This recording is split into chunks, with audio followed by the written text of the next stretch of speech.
Hi everyone and welcome. Thank you for joining us. We'll be starting in a few minutes. We'll just wait for a few more participants to arrive. But what would be really great in the meantime is familiarise yourself with this platform. If you've never used Webinar Jam before, it'd be really good if you got to know your way around the platform. But there is a chat function here on the side of the screen. If you could please introduce yourself, tell us a little bit about your business, maybe where you're located and what brings you here today. It will really help me to engage with you throughout this session and find out a little bit more about what you do, and we can tailor content specifically to you. So we'll be with you in another minute or so. We'll just wait for a few more people and then we'll get started.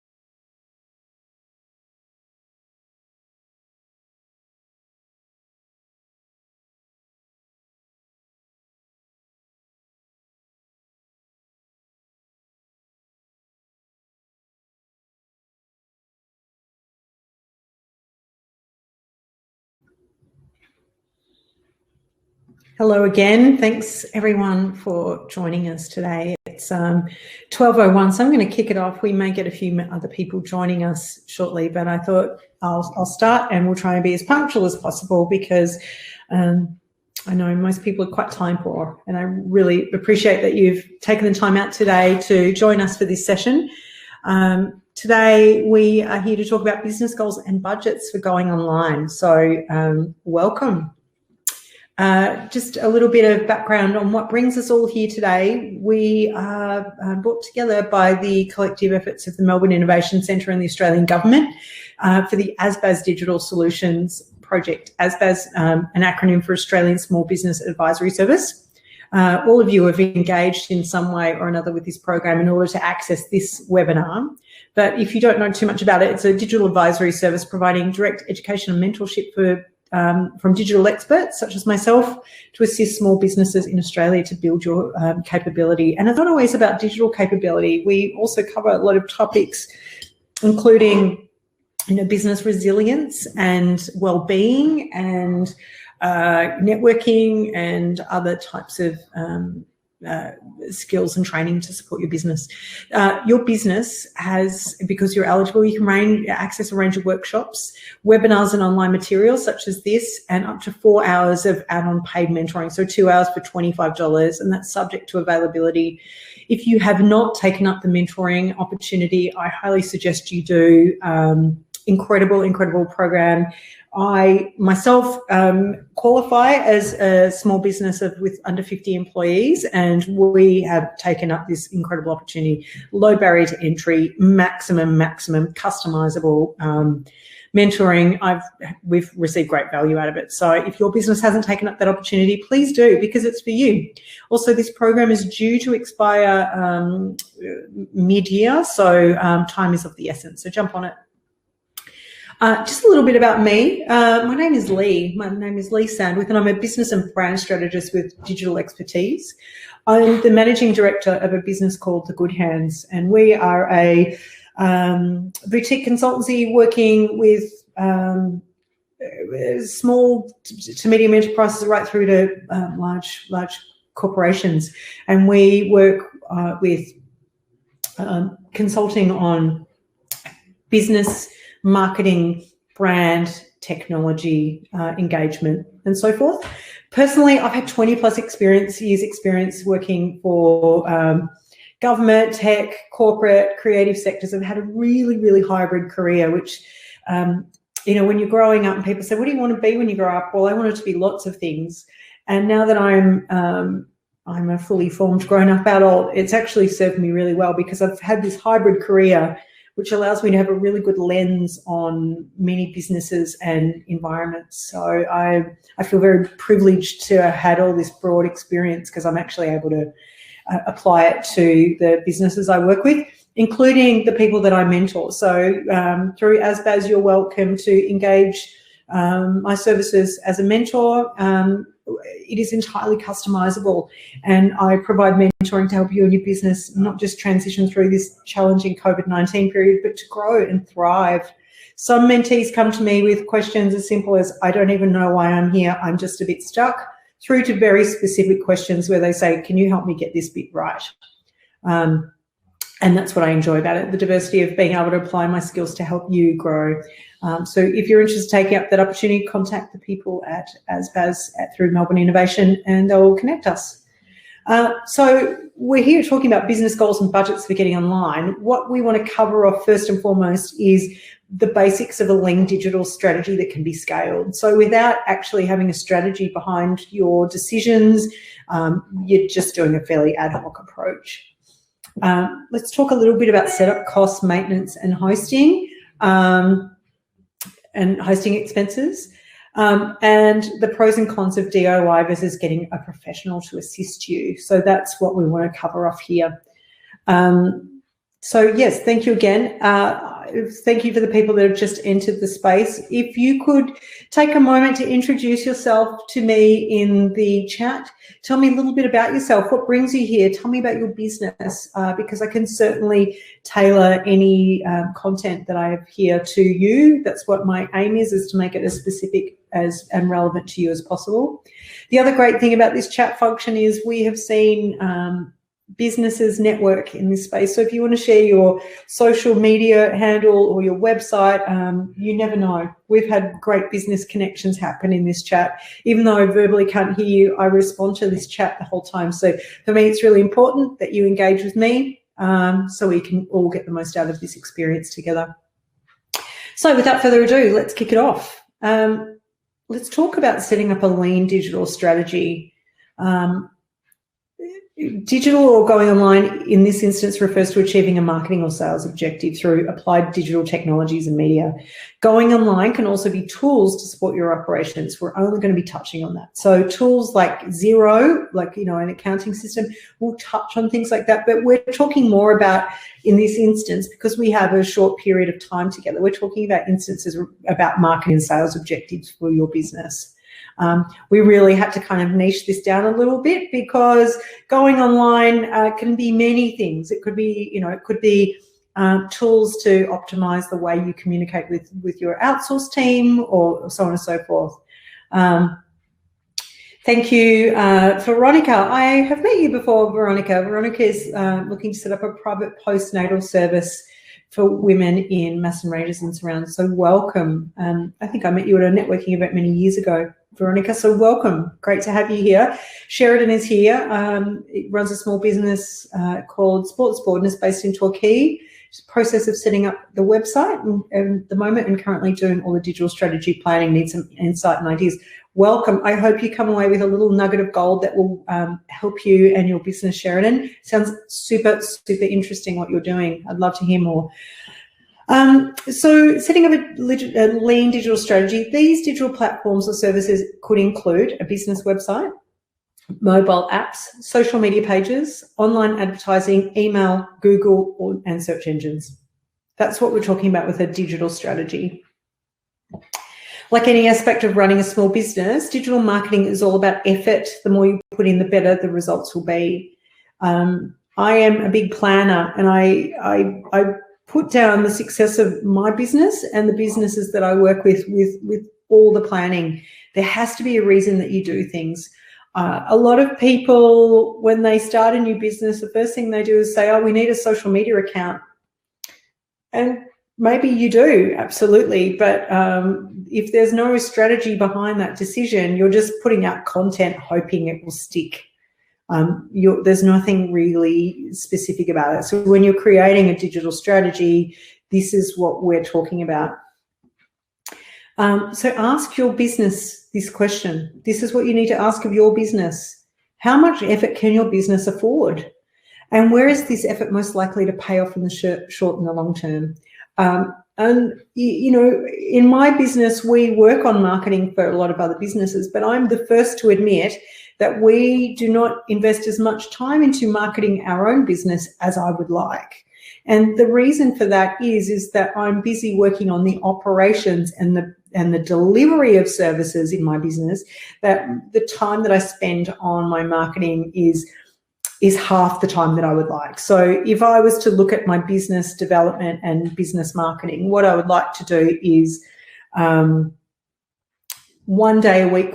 If 5 days a week is, the amount of time we commit to working on, in our business, I would like one of those days to be working on the business. So optimizing my digital strategy, doing business development, payroll, all those things. I'd like one whole day to be dedicated to that, and then 4 days to client delivery. It doesn't always work like that. But I have accepted as part of my strategy is that it's about doing it effectively and long term, and it's about looking at how much effort can your business afford. I hope that makes sense. You don't necessarily need a huge budget, but you do need the drive and desire to try new things and learn from the results. So previously I tried everything. Like I tried to optimize a Facebook page and social media, and I realized I actually didn't need to spend that much time on all digital channels because people found me through other channels. So it's really been about optimizing our website and our search and fostering relationships through emails. So that's been a huge part of our digital strategy, and we've made those very tight and very, very good, which has allowed us to then deliver on it. So it's what the business can handle. So before you even start that, what are your online business goals? So having a sense of what is a goal for me and my business. Before we continue, a lot of people say their goal is sales. Well, of course it is. Everyone wants to make business and wants customers to come to their door, but that's simply not enough. Existing is simply not enough for a customer to believe in you. You need to give them a reason to believe, and part of your goal setting and your strategy needs to unpack that a bit. So make sure that they align with your broader business goals. So if you're trying to set online goals, so if you say, I'm going to create a website, what is it that you want the website to do? So think about that. So it's not just creating a website because you want a presence, but is it a sales portal? Is it a way for people to connect and communicate with you? Is it to qualify leads? Is it to them to subscribe to a newsletter? Think about what your business goals are. So I've touched on this before. Other than making money or surviving, what are tangible business goals? Saying I want to make money is not a tangible business goal. Saying that you want a sustainable business that earns X amount of revenue is something that you can work toward, because you can say, well, how many hours do I need to bill in order to earn X? Because you can do something quantifiable there. That is a goal. So quantifiable, what do you want to accomplish? Is it worth the effort? So for me, running a Facebook page and a Facebook community, not worth it. It's really a lot of effort for our business with very, very little outcome. But for another business, it might be well worth the effort.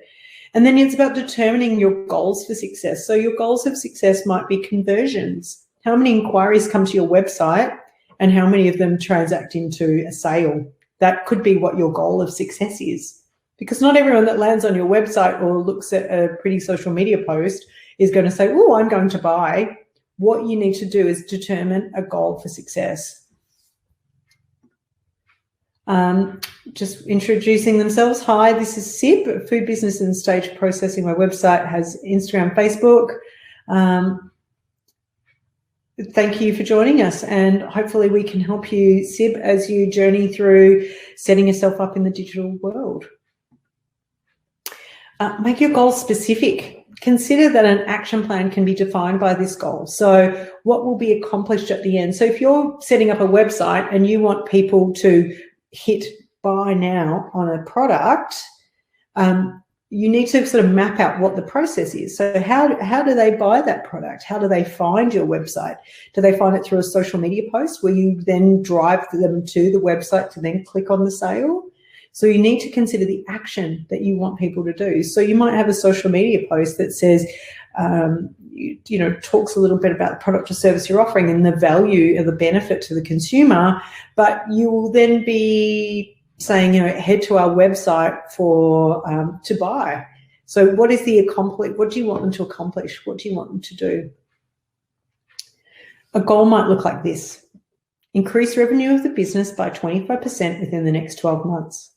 So if you're currently earning $50,000 a year and you want to increase it to $75,000 a year, you'll then be able to make some changes within your business to bill more. How do you bill more? What do you do to optimize that? What digital tools or strategies can support that? How might you achieve this goal? Increase my business networks. A lot of what we do is through networking and word of mouth. Everything about business is about relationships. Even social media, the whole currency of social media is a social exchange. It's about building community.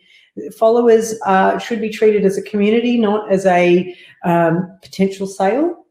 Community is part of your network.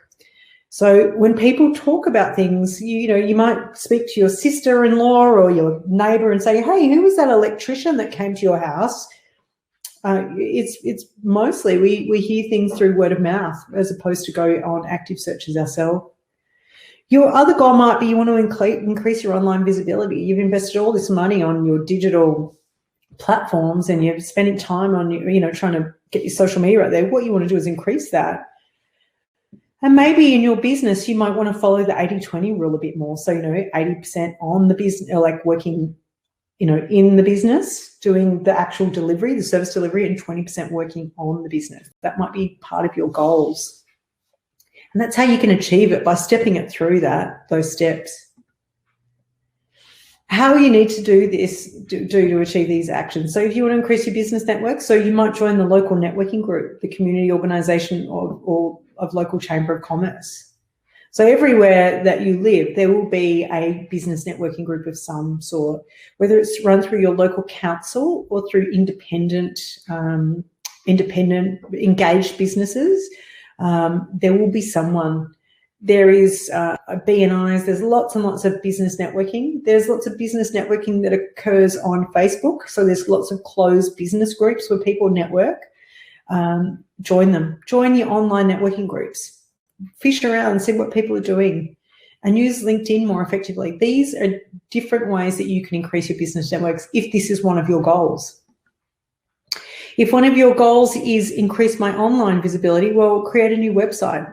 Optimize your social media. If your social media is not going so well, do some training courses or get someone else to do it for a period to see if they can help increase your sales increase your visibility. Or create a content plan for e-newsletters. So if you've got an existing customer base, it's much easier to re-engage someone that's used your services before than it is to find a new customer. So maybe that's part of it.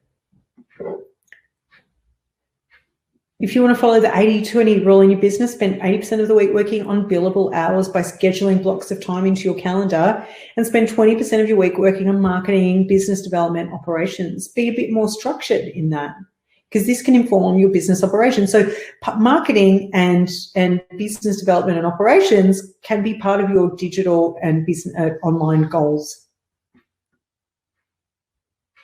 But before you do any of that, it's really important to understand who your audience is. So, looking at this picture, you've got someone here. You can sort of tell a bit of a story about her. So she's young, in her 20s or late teens. She's shopping online. You can see she's got a credit card, so she's making some form of transaction, and she's got a shopping bag in front of her. So maybe she's looking at buying that second pair of jeans that she didn't, she got it in the post. She ordered it online. Now she's making some decisions.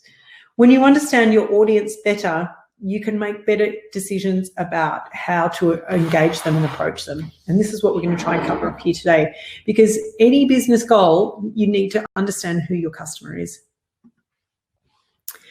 The goal is to get your potential customers to engage with your brand so that you can sell your product or service to them. So ask yourself, where are these customers? What platform will they engage and transact on? I'll give you an example of something not to do. Not everyone is your customer. Not everyone is your customer. And if you treat everyone as your customer, then you won't have much success with your marketing actions. The more specific and more niche that you can be with your marketing actions, then you can support them better with your messaging. So Veronica was saying that she is looking at postnatal services for women in the Macedon Ranges and surrounding areas. So she'll know very specifically about some ages. So what is the age of women within the demographic that she's looking at? Even the geographical location, she may be able to derive a high proportion of the cultural demographic out here.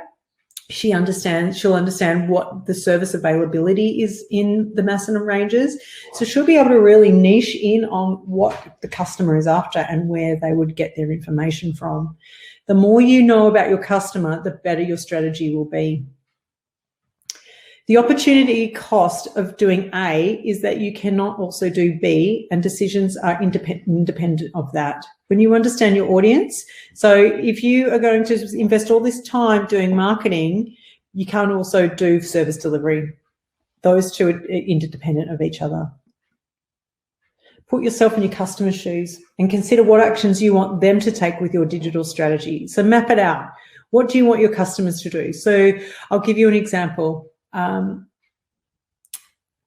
I might have a business that sells a food product and I want to target my local area. So I'm going to create a social media strategy that uses a hashtag that's geographically specific. So it might be hashtag Malvern, hashtag Melbourne.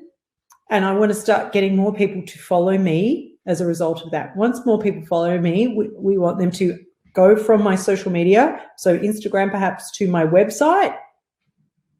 They go to my website, they explore the products they buy, we ship the product, we have their information in our database, we can remarket to them through an e-newsletter so that they're engaged within our ecosystem at all times.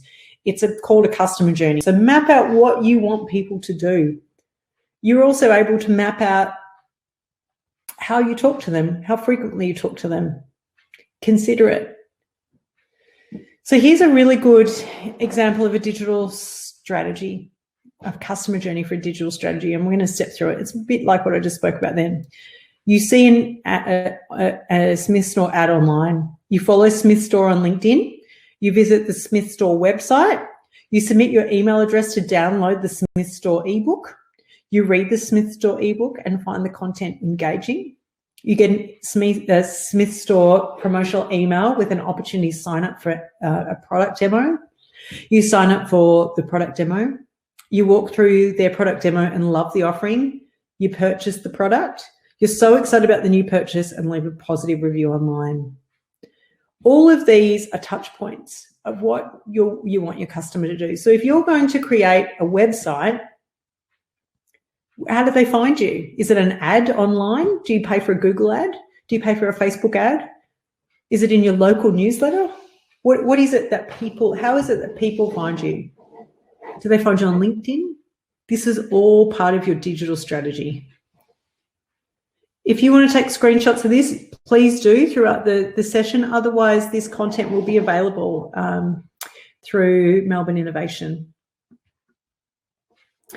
By building a customer journey, we're able to see the exact path the customer would take from the first step of seeing a business name to the final step of purchasing a product or service. Building a customer journey will help you envisage how your digital strategy will come to life. So if you're building a website, how are people going to find you? How are they going to find that website that you've invested all this money and time into?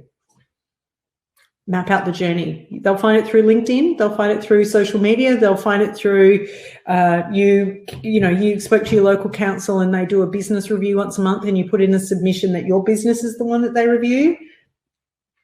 Consider that as part of your customer journey. How will your customer find you? This is how you build it. I hope this makes sense, because most of the time we start in these really weird truncated ways. Go, well, I need a website. Oh boy, I better get on social media. I should be on LinkedIn.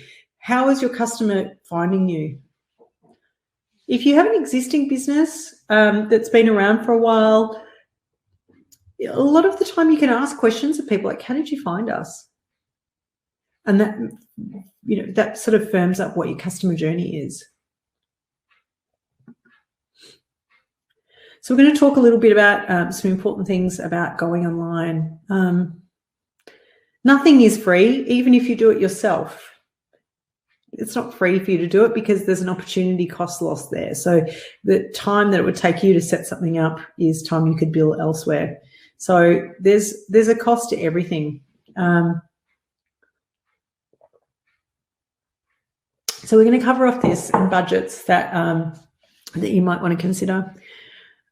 I also want to be mindful that we're all small businesses, and while I'm about to sort of talk about a lot of different ways that you can go online, doesn't necessarily mean you have to. If your business is, you need just one single landing page with a photo, that's fine, if that's enough for people to make contact with you.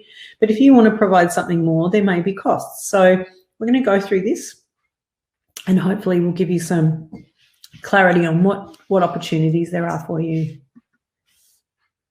So how much does it really cost to set up a website? And it's important to put your money where it matters. My business, we create websites for people. One of the things that we've recently done is we outsource part of the work, because the time it would take me to do that specific piece of work, I could be billing it elsewhere. So we put our money where it mattered. Welcome back, Connie. I'm sorry your computer died. Home-based hairdresser, welcome. It's good to have you here. So it's important to understand value as well as money. There are three main ways that you can build a website. So we're going to talk about websites specifically right now. You can use a website builder, you can build with WordPress, or you can hire a web designer. Which method you choose will have a huge impact on how much your website costs. For example, creating content is free with a web builder, but can cost over $5,000 if you're using a web designer. These are some things to consider. On average, it costs around $500 to build a website using a templated website, with an ongoing cost of about $50 a month to maintain it. And that's generally for hosting. So let's talk about these. We've got some setup costs and maintenance.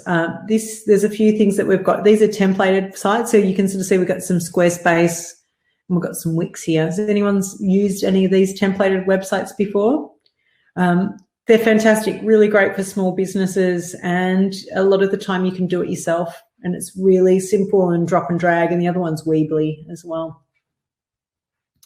So this screen I got from the Website Builder Expert, and it just gives us a little breakdown of some costs so you understand what the costs are. So yes, this would be potentially a DIY option, do it yourself. So there's Wix, Squarespace and Weebly, and they're website builders. So if anyone hasn't seen that before, you subscribe to a website through one of these services, and there's different ways that you can engage with it. So you can get an ad-free plan, so it's going to cost you around $12 a month, an e-commerce plan, which is anywhere between $23 and $0, or a more expensive plan. And you can buy different plans to accommodate your business. There is a cost. It's certainly, like, there's in some there's a free plan, but it will have ads, and you don't always want other people's advertising on your website because it sometimes can erode your own brand. So you might make a decision that you're willing to pay $23 a month for that.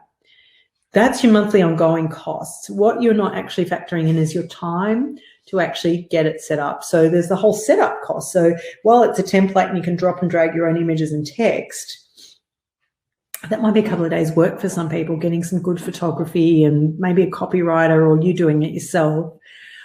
What does a logo look like? All of that is your time. So when we think about, yeah, I'll do it myself, I want you to also factor in your opportunity cost.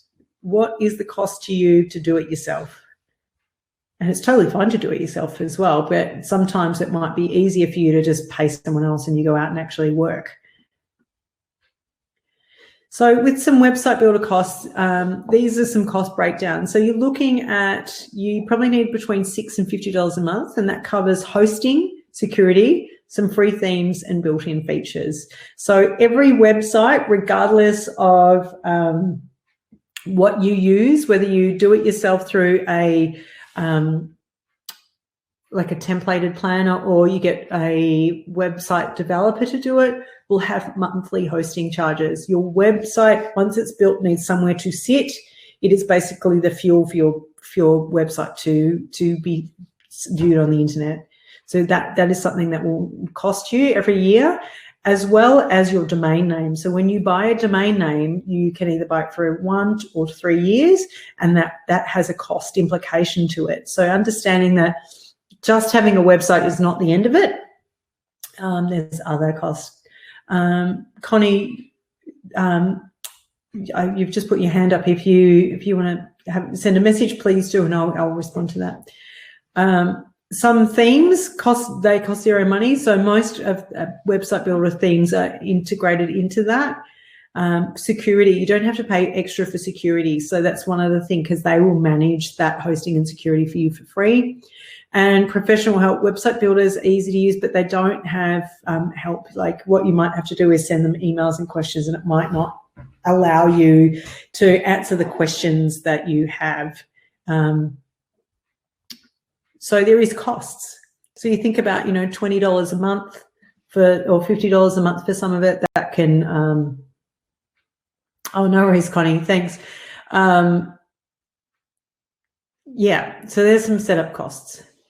The downside to free template sites with free plans, it has limitations. So the most common being adverts displaying on your website. So as I mentioned, you don't always want other people's content on your website, because you can't even guarantee what ads are on there. It might not be something that's value aligned with you. So you might be like a organic food company, that business, and you're getting dog food ads on your thing. That doesn't align with your brand. So using the free ones might not be the best thing, because there's limitations to that. And you can't stop those ads because it's part of the terms and conditions in using the free offer. A free non-custom domain. So if you're using Wix and not paying for the full service, what your domain name will look like is my website, whatever your website name is, .wix.com. So it doesn't actually have your name.com.au. You can't even use that. Limited features such as low storage and bandwidth allowance, that's one of the downsides and limitations. So if you've got huge folios of information that you want to share or videos, you might not have the bandwidth to do that. You might have to pay premium for that. Some of the free ones don't have e-commerce features, so you can't sell online. You have to pay. You can't use the free service for that. You have to pay for that. And very, very basic customer support. So that's one of the downsides, is that if you have a problem with your website and you can't get something working, too bad. It's free.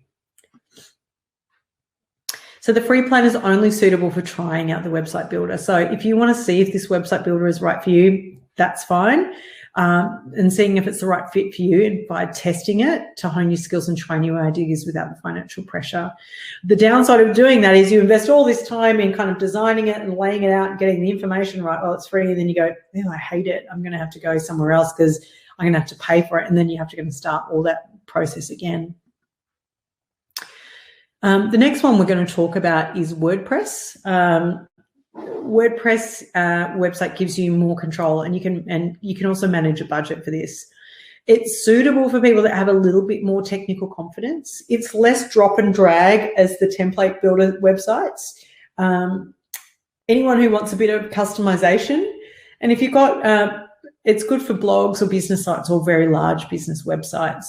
WordPress is a content management system. And it's pretty good. You can buy WordPress templates online and then just put your own photos in it. This is just a little bit of a background of what the back end of a WordPress website will look like. So you'll see on the left-hand side, this is the dashboard, and here's all the pages, and that's how you navigate the back end. And you click on that so you can create posts. You can upload media, so that's your photos or your videos. You can create pages. So your pages are, your home, your about, your services, comments. So this is a way that you can actually, through the backend administration panel, manage comments. And then you can pick themes. So there's different themes that are available, but you can also buy themes from third-party sites and then integrate them into that.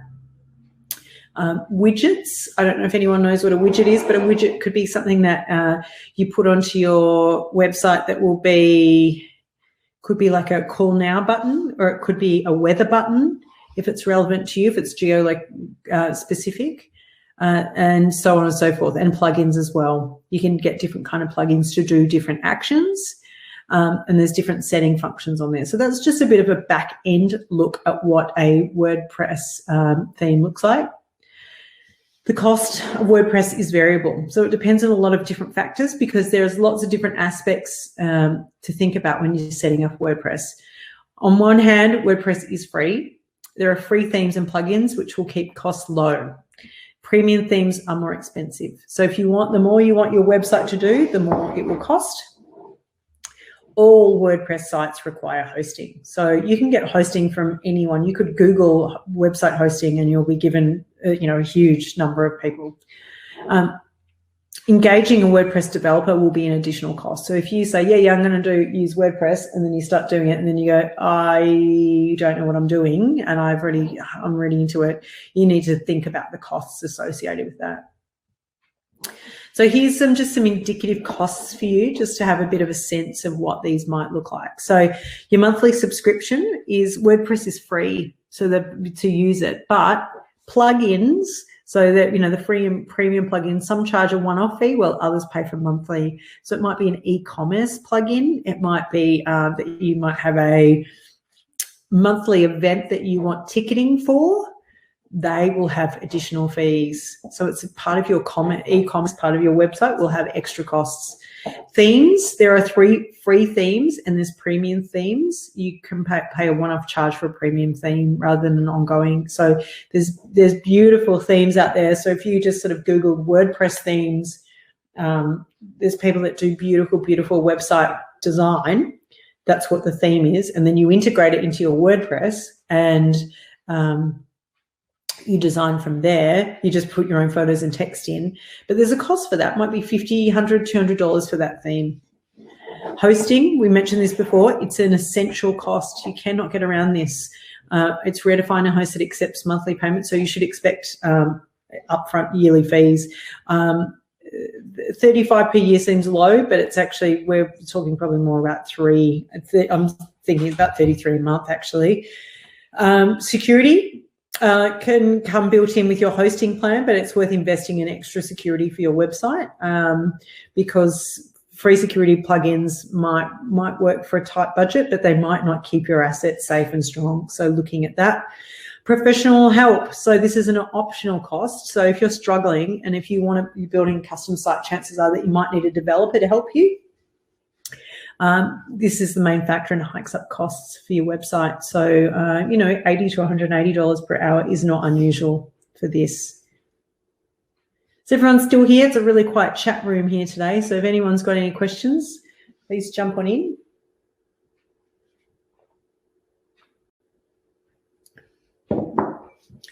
The estimate is higher if you hire a designer or a developer with an upfront charge of around $6,000 with an ongoing cost for $1,000 a year. This is for your setup and maintenance. Custom-built websites, some of the benefits is if you want more complexity, you want more features, so you want to integrate it into a CRM or a customer relationship management service, for example, or if you want some animations. So if you want the website to look and feel and move much more effectively, you might want to spend a bit more money. It's also, sometimes there's this perception as well. If you're trying to attract a certain customer, they might be more drawn to a more professionally designed website. Maybe your customer doesn't care about that, but consider that when you're making your decision. What do you think your customer expects of you? When we're talking about custom builds, there's a few things. So we're talking about some costs here. So setup costs, design and building is about $5,000. Content creation, you're talking about $500 plus. I mean, if you're talking about 12 pages of website text and photography, or little graphics to go on it, you're probably looking at a a copywriter, a good copywriter, to work 1 or 2 days on the copy and a photographer for half a day and maybe some little animations, you're probably looking at, a couple of grand there. Training, you want to use it. So once it's finished, you want someone to give you a handover and give you some training. Maintenance, really important. It's a bit like going to the gym, right? So you go to the gym, you get your body all fit and in shape, and then you stop going. What happens? It doesn't work as well. So you need to focus on maintenance with a website, even if it's one of the, a Squarespace. So, you're looking at potentially $6,500 if you're looking at it this way. There's certainly ways to do it cheaper, but that's sort of roughly what the cost might be. Some hosting costs. So it's really important to understand what some hosting costs will be. So with a shared WordPress, so for new builders on a budget, for bloggers, hobby builders, people creating personal portfolios or student projects, you're looking at about $2 to $15 per month. Managed WordPress, so for larger blogs, for people building larger portfolios, or for general businesses, $20 to $66 or $60 per month for hosting. I reckon about $30 a month is about the average for hosting for a regular website. E-commerce, $7 to $30 a month, and that's for online stores and businesses. The other one that we haven't talked about is Shopify, and they have similar kind of price structures as well as the first ones that we talked about. Other costs to consider. So we've touched on some of this, but if you can't do it yourself, you might need other people to help you with photography, copywriting, graphics, videography, or content creation. There's costs associated with all of these. So to engage a professional photographer for half a day, you're looking at probably anywhere between $500 and $900 for half a day. Copywriting, a really good copywriter is probably between $100 and $150 an hour. Graphics, so you'll need a graphic designer. So if you've got little graphics to kind of tell a story, that will be, about $100 an hour. Videography would probably be around the same as photography, so around $500 for half day. And general content creation. So if you're looking at other bits of content like blogs, there's costs associated with that. Even better if you can do it yourself. But again, it's about balancing that opportunity cost with the actual, sometimes it's better just to get someone else to do it. I'm a photographer as well, and I only do select photography work for clients now because it is much better for my business if I outsource it and other people do it for my clients, because my focus is on the broader part of the business, not on some of these other details. So those decisions I make to free me up to do the things that will make me money. So sometimes it's better to spend the money in one place so you can make it elsewhere, as opposed to trying to save it. So it's really about what's up to you and your business. But all of these things have a cost. So creating a website and creating a budget for going online is not just about the website and the hosting. It is about all of these other things, because a website is just a platform for information. And without information, what's the point? Existing is not enough. Your customer needs to know why they're there, and they need to see themselves in that. It's important to put your money where it matters. Consider the cost of your own time and whether it is better to making money instead of DIY. It may be better for you to do it yourself, but consider that. Go, you know what, I reckon I'm going to be terrible at the technical bit, but I'm going to be really good at writing about myself. Or I've got some really nice photos that were taken of me recently at an event. They'll do. That's fine. That's all you'll need. So your budget, the bigger your budget, the more you can spend on fancy features. Your tech skill, the more advanced your tech skill, the more you can do yourself. Your time, the more time you have, the more work you can put into your site. It's about weighing it up. So budgets are also not just about cost. It's about budgeting your own time. I hope that makes sense. I certainly outsource a lot more than I used to. I used to be really, really prudent about my dollars, but I would rather now go and work on the business, doing what I do best, and outsource other bits so that someone else can do it. because then it's done and it's part of my digital strategy of making it work properly for us. So we're going to talk a little bit about apps. Apps are something that many businesses probably don't need. You can use third-party apps for integration into your own business, but some businesses, small businesses, do want to invest in app technology as part of their service offering. So what you're looking at is, this is general guidance only, and it can vary based on technologies required and what you need. But for, a small kind of app that does small functions, 20 to 50,000 custom, 50 to 100,000 for a medium sort of size app, and 250,000 plus for a custom app. So if you're looking at your Westpac or any, they have whole in-house teams managing the app every single day. So your costs need to be factored into that. So going online with apps is certainly, it's desirable for many businesses, but there are extremely large costs. You can integrate existing functionality into small app products, but you'll need other people to support you.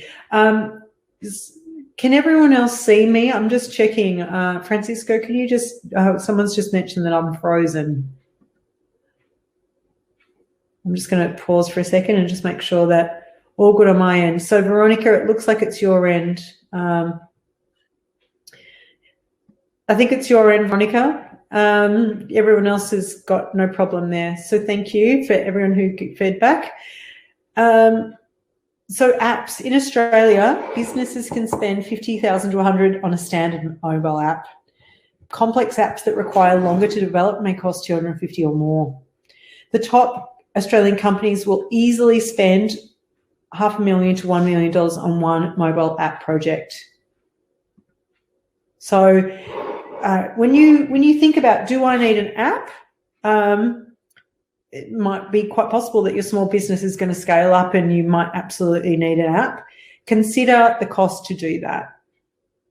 But these are just some app costs for your business. Some other costs that you might need to think about: social media pages, search engine listings, and emails. So social media pages, content costs money, doesn't it?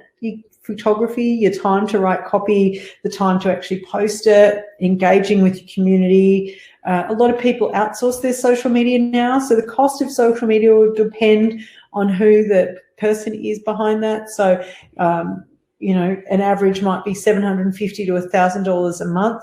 That might seem like a lot, but if you break it down, that's probably $250 a week to be managing a social media page. That's quite, it's hard work and it needs a lot of attention. And it's not something that happens in, between 9 and 2. It happens 24 hours, social media. So it's really something that needs a lot of time.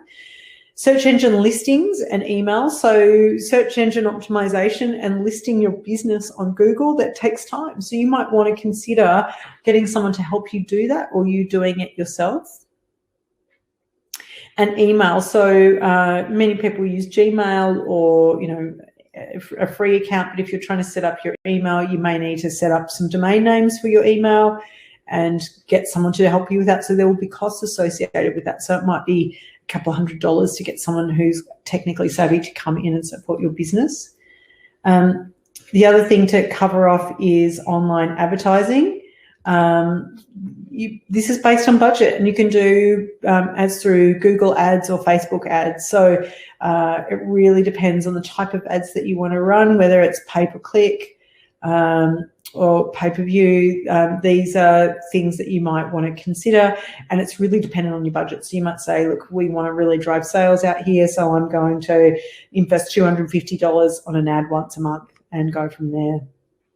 But there's some additional costs. We have whizzed through this because it has been one of the quietest chats. This is like 60 pages of text and we've gone through it really quickly. Before you begin with any budget or business goal, set yourself some realistic goals. You don't have to do it all. It's really important to consider that you don't have to do absolutely everything. it's about what you want for your business. So a digital presence, it could be, I just need social media. I have a friend who is on Instagram and doesn't have a website, and she has quite a few followers on Instagram. She is a makeup artist and she is a makeup influencer, and she built her audience by being consistent and having a digital strategy on Facebook. On Instagram, and that's it. She doesn't have Facebook. She doesn't have a website. She doesn't send emails. She has optimized one platform and done it really well. And people just contact her through that. The other, there's another another colleague who does brows. She does brow tattooing. Does not have a website, does not have an office, does not have Facebook. She has an Instagram page where she shows her services, like before and after results. She gets all her business through social media. There is a local hairdresser near me who has a very, very basic website, but all of her bookings are through her Instagram. Consider your budget for going online. You may not have to spend anything except your time and commitment to doing one well and building an audience. So if you're going to build an audience through Instagram, it's your time. It's an investment on creating the content yourself. Set realistic goals for yourself. I cannot afford $10,000 on a digital strategy. That's fine. I've got $0 budget. That's fine. But what do I want to achieve? And then go and do it. So think about it. Like if you want to build if you're a home-based hairdresser, which we've got here, you've got your home-based hairdressing. Connie's a home-based hairdresser. She will want local people to know who she is. So Instagram would be a great tool for her as opposed to setting up a website. Instagram's free. She can use localized hashtags to attract an audience. That's about it. Test your marketing ideas in small batches. Don't launch into an expensive site if a DIY will do. No point. If you can do it yourself and you don't want to invest a lot of money, it's about what's best for you and your business. So don't go overcapitalize straight off the bat. So Connie's loving Facebook. So if Facebook works well for you and your business, go for it. Use it. Because if it's free and you're cost effective, that's great marketing. You don't have to invest thousands of dollars. But on the flip side, consider the cost of your own time. Is it worth just handing it over to someone else to make it amazing? That's entirely up to you. These are your choices and entirely subjective to you and what you want to achieve. I am going to take questions. We have gone through this so quickly today. I feel like I haven't even drawn breath actually, but it's a very quiet group. I'm used to fielding a lot more questions, which is what some of this time is. But if you've got any questions about going online and budgeting for online, I'm here. So please let's chat. It's really important that I sort of understand a bit more about what you hope to get out of today as well, so we can answer that. I think with all businesses, budgets matter. All our margins are really tight, and you would rather the money to be something that you take home yourself and spend on your own life than reinvest into your business. But investing on your business is also an investment on yourself. So think about what you don't want to work on. If you don't think that you can write very well, but you can get someone to do some photos for free that you can use on social media, do that.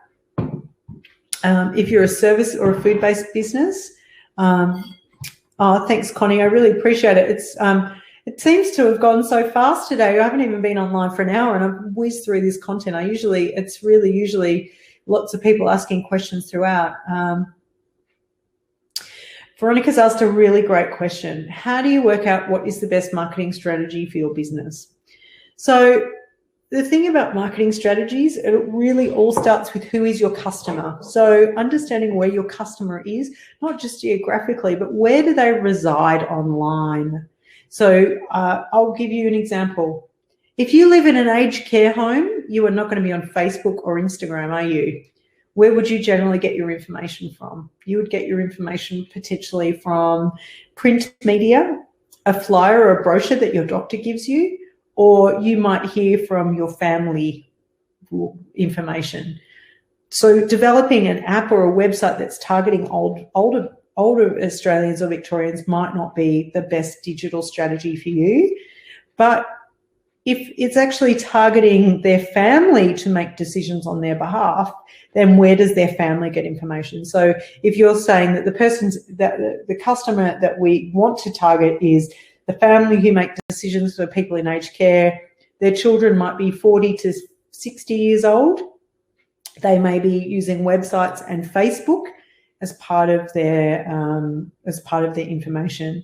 Veronica, because your business is in midwifery and postnatal care, the age of your market is going to be probably 25 to 45-year-old women.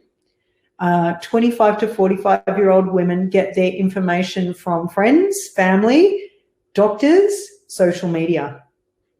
The social media platforms that people would potentially use is Instagram. What information that you want to get out to them is not just that you exist, but the value or the benefit that you bring to them. What is the importance of having postnatal care at home? Is it something that they can get elsewhere? Who's your competitor? Is maternal and child health your competitor? Is GPs your competitor? What is different about you compared to everyone else? So when you're developing a marketing strategy, it's answering all those questions. Who is that person and why do they want me? What is so different about me? What is so unique and valuable about me that they will come to me for services? And it's, there's different ways and it's through different storytelling as well. When you look at how fractured communities are, and that we're not, we don't live in the village anymore. We're all sort of independent. We're not near our families, and COVID's made it particularly hard for people to get access to, relatives. State borders have, been shut and open and shut and open. Having a baby is at this point in time is a scary time for many people. So having postnatal care from someone who is a midwife and is experienced in that level of service could be part of your pitch. So developing a marketing strategy, it's not enough just to exist. You need to work out who is your competitor, what is the alternative to you. So if you are a new mother who's 35, who's moved to the Macedon Ranges, who has no family nearby, who's struggling with a fractious bubby and a partner who's working, what do they need? Quite often it's usually things like they might need someone to just hold the baby so they can have a shower and cry by themselves. There's lots of different things, but you need to think about what is in the hearts and minds of the person that you're trying to reach, and what message or value do you bring to them? That's the foundations of a marketing strategy. Marketing is not about sales, contrary to what people think. People come to us all the time and go, we want to make money. I'm like, great, we're not a sales team. We don't actually do sales. What we do is help you understand who your customer is and what value you bring to them, because then it's easy for people to make that decision. When we talk about marketing and strategy, and even with your own business, I want you to think about it this way. People might be buying haircuts or postnatal services or a food product or dog food or whatever. But at the end of the day, they're buying three things. They're buying less stress, more time, or money. That's what they're after. So I'll put this into context with a haircut. It is too stressful for me to sit at home and cut my kid's hair. It will look terrible. I'm not skilled at it. Also, it takes me time. So I'll go to a hairdresser. It will cost me some money, but I don't care, it's done. We would do it ourselves. If everyone would do it out themselves, if it was not stressful. People buy those things. So they're part of the decision making. So when you're looking at developing a marketing strategy or even any kind of digital strategy, what value do you bring to your customer? What is in it for your customer?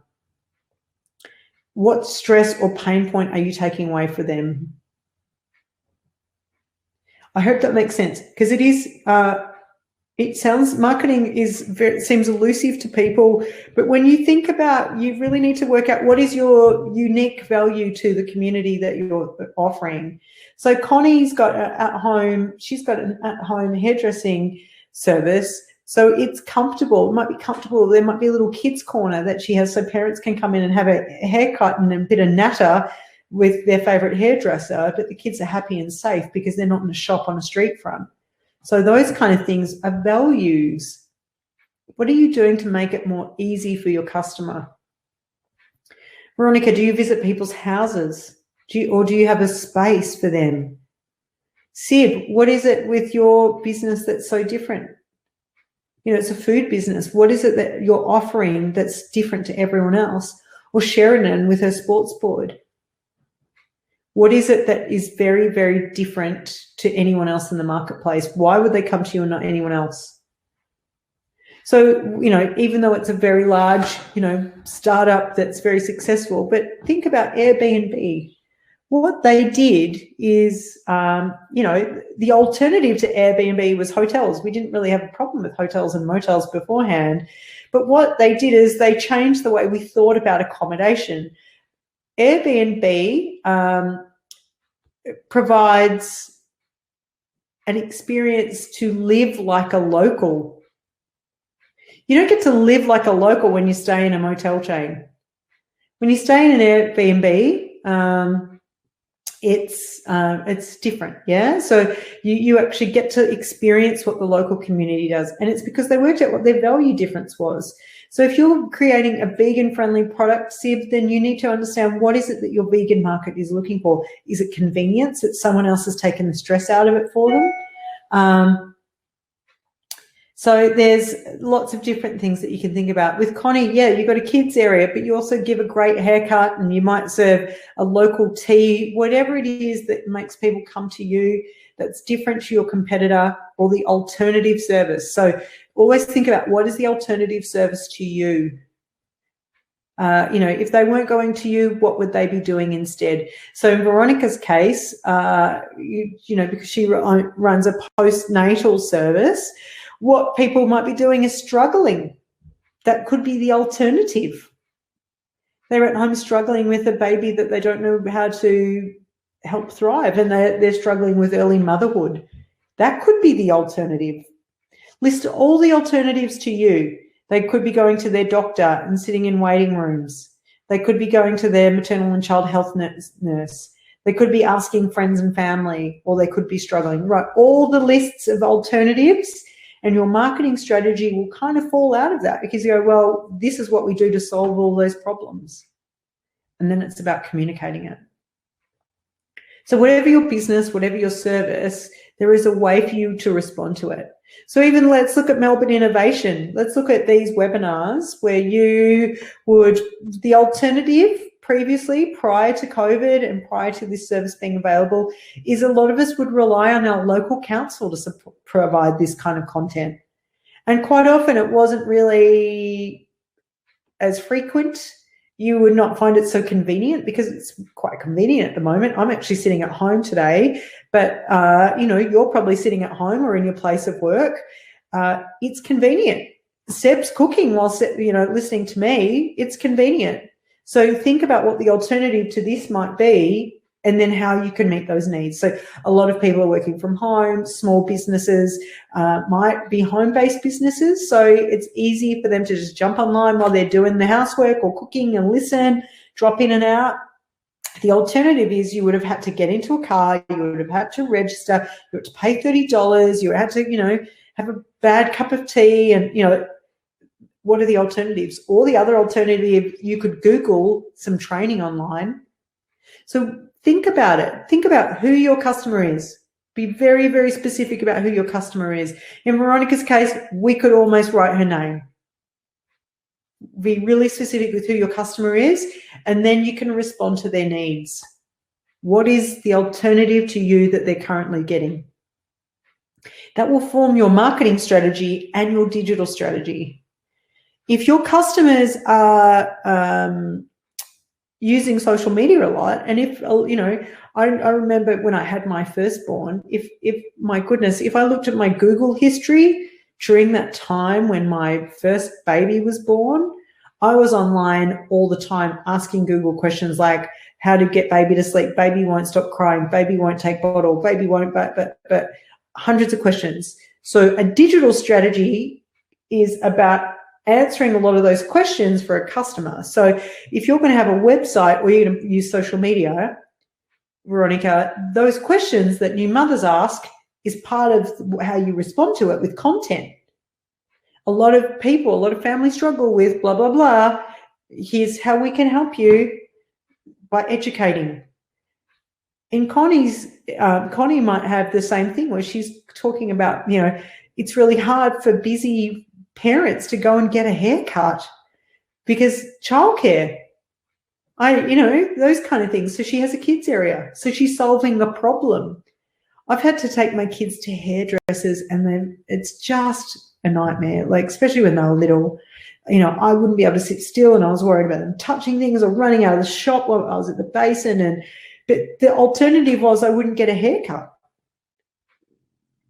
So if you can solve problems for your customers, and the more you know about your customer, the better it is. Once you really hone in on your customer, who is that customer, then you know.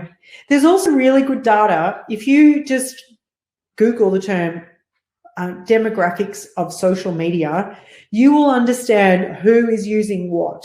So much information out there. So for an example, TikTok is used by 15 to 26-year-olds. Instagram is used by millennials to 45-year-olds. Facebook is, as my nephew calls it, is the old people platform. So anyone that's 35 plus is on Facebook. Facebook has a so it's 60% female. Think about the ages and the audience, and that's sort of where you know where your platforms are. So Veronica, it might be worth you doing some Instagram so people can find you and having some nice graphics, but you might want to have a private Facebook group for your members.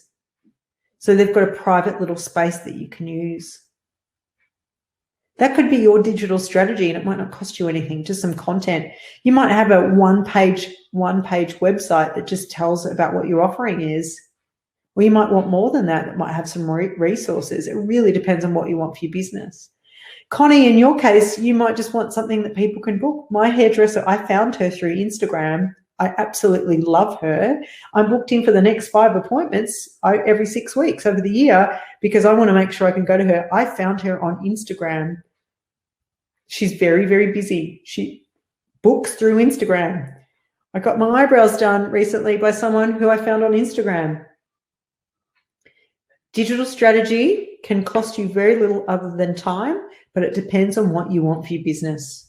So if you want to be an educator and give resources to people, you might not need a website and you might need someone to help you with that, but you might not be there yet. Your digital strategy might be, remember we all go back to the beginning. We're talking about goals. My goal is to make 25% in the first 12 months. Great. And then from that you go, next year I want to build a website better than what I've got, or I might get some new photography done every quarter, or think about what your goals are. Everything goes back to your goal. Making money is not enough. Your goal, Veronica, is to provide a alternative service to medical services in the Macedon Ranges for new mothers. That could be it. And there's a fee for that service. So what does that look like? How are we going? We've got any more questions? I'd really love to hear from you all. I'm going to have a sip of this tea because I feel like I have not stopped talking.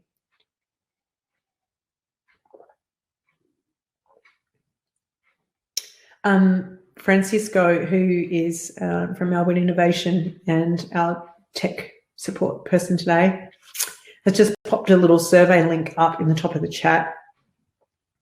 Before we leave, I'd love it if you could click on that and answer the questions within the survey. The reason that we do these surveys is for you. It's really important for us to understand what you get out of these sessions, because all this content is created for you so you can improve in your business and get the most out of it. We are all incredibly passionate about the success of small business in Victoria. We're excited to help you. it's really what we all love to do. So your feedback is important. It's important because it informs what we do next as well, and what kind of content we can create.